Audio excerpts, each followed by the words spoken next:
అవకాశం కనబడుతుంది.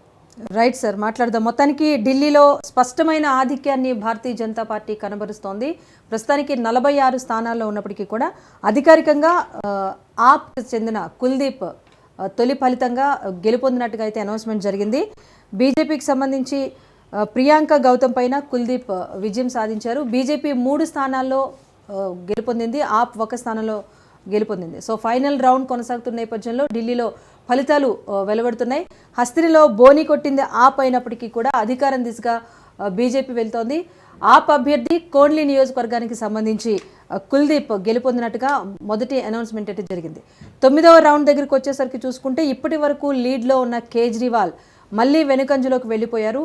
ఆమ్ ఆద్మీ పార్టీ ఓటమి ఒక్క బాధాకరమైతే కీలక వ్యక్తులు ఆప్ నేతలు మనీష్ సిసోడియా, కేజ్రీవాల్, ఢిల్లీ సీఎం అతీషి కూడా వెనుకంజలో ఉండటం అనేది ఇక్కడ గమనించాల్సిన అంశంగా చెప్పుకుంటున్నాం.